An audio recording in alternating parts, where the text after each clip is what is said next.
Interdisciplinary,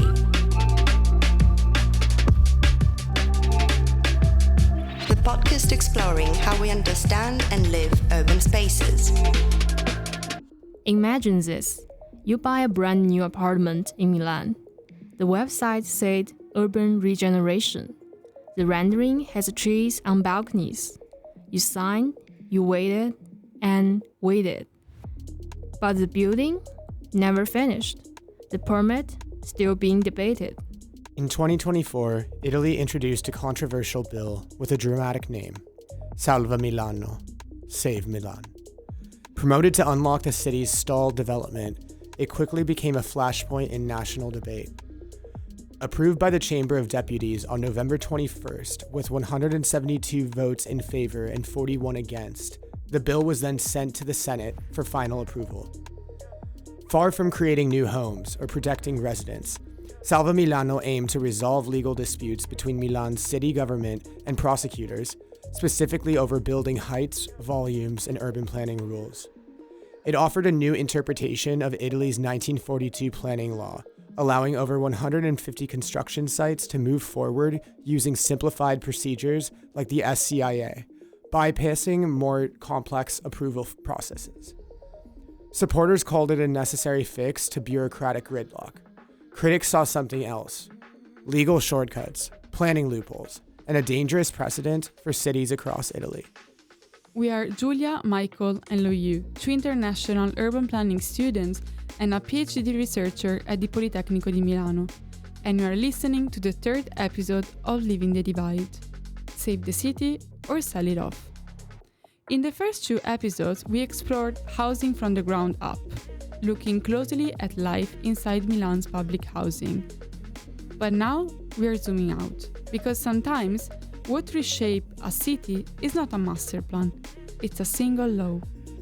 And housing is not just about homes, it's about power and about who gets to decide what a city becomes. Today, we are talking about Salva Milano.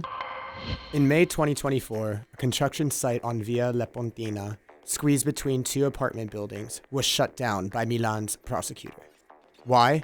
Because it broke pretty much every basic rule.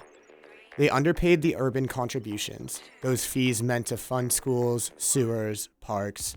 The buildings, taller than legally allowed, and the public infrastructure plan, non-existent. A judge called it a violation of, quote, the ABCs of constitutional legality. And it wasn't an isolated case. It was part of a sweeping investigation. Over 150 construction sites across Milan, all using a legal shortcut called SCIA. It lets developers skip the normal approval process and jump straight into construction. It's basically the "I swear I will fix it later" button for developers. You file a self-certification, start building, and cross your fingers, no one complains. But people did. What developers did add? Bigger profits. Because skipping public obligations saves them millions. What does the public got? More concrete, less city. Same trick in Parco delle Cave, where the French developer Nexty was building a project called Résidence Lac. The pitch? Live in harmony with nature. The slogan? Milan, Lake View. Very zen. Except they forgot to build basic infrastructure. No urban review, no plan, no city council vote. The entire deal was signed in a notary's office, like a private transaction, not city planning. So what exactly was Salva Milano? We asked urban scholar Alessandro Coppola, an urban planning researcher at Politecnico di Milano, to walk us through what Salva Milano was really trying to do. Here's what he told us. The Salva Milano then was a sort of was presented as authentic interpretation of national legislation, and not as an amnesty, as we had actually in the past in Italy. So an authentic interpretation of previous legislation regarding a fairly technical point, which is the need or not to have a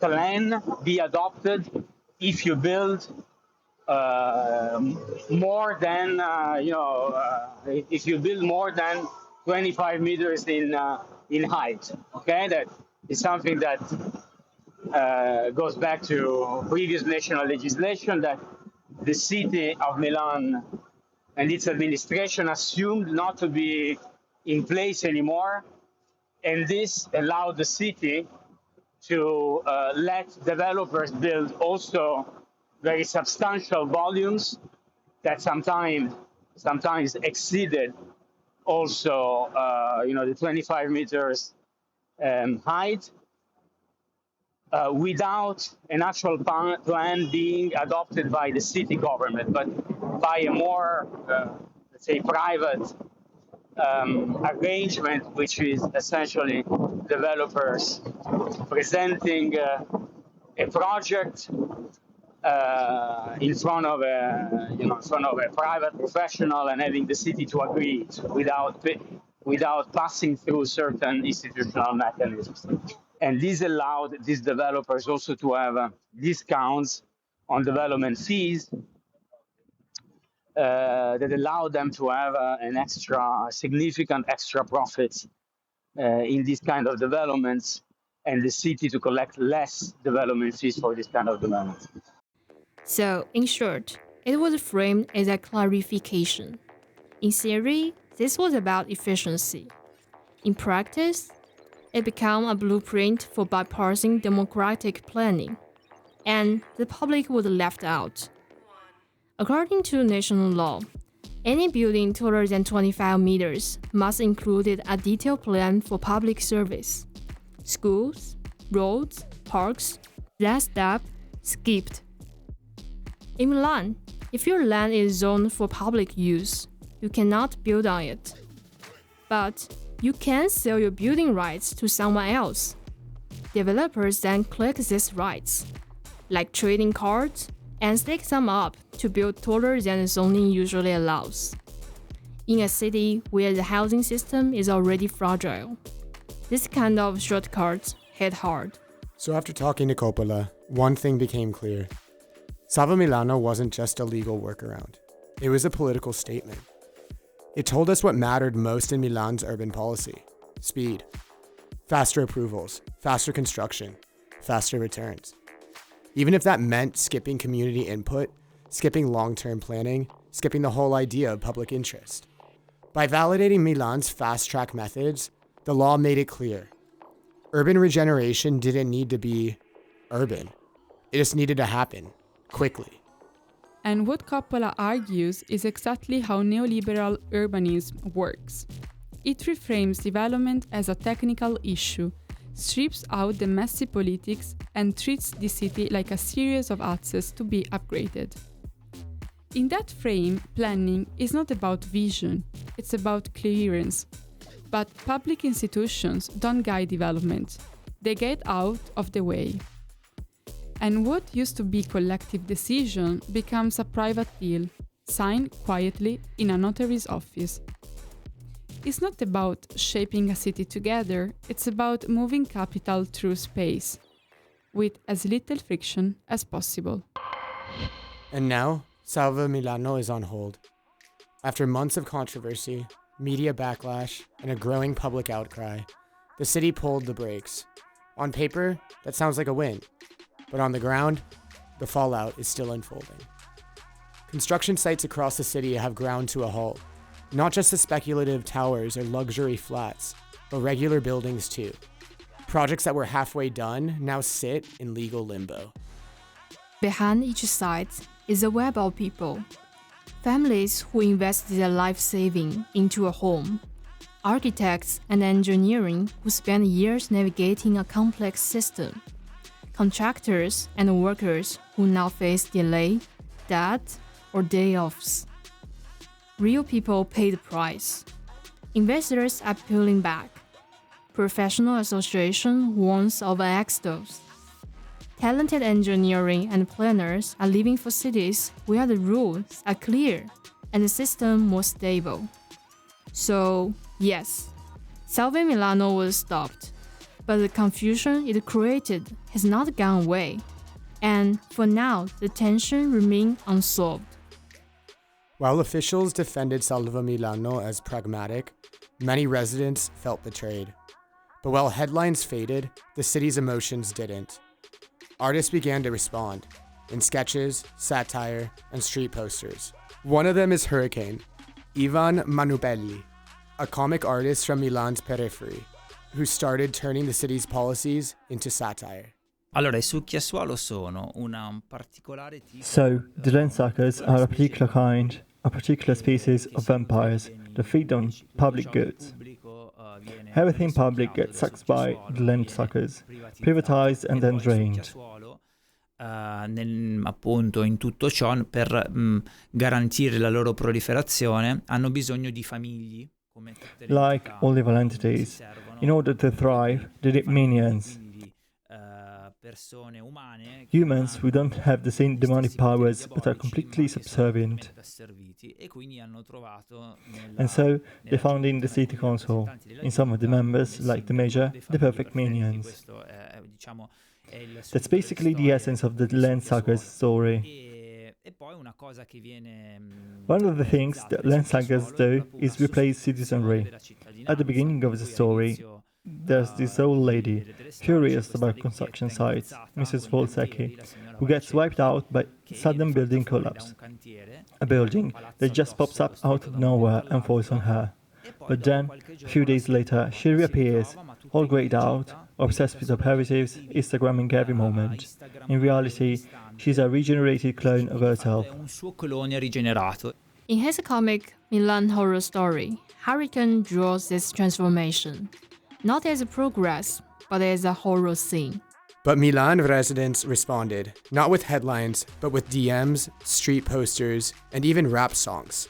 For instance, this one, written by the artist Los Verso during an extremely emotional night. Comunque è un omaggio al passato industriale della zona. E poi attrae investitori ad alto reddito. È bello, ci fai salire sulle persone, le donne che guardano la zona industriale.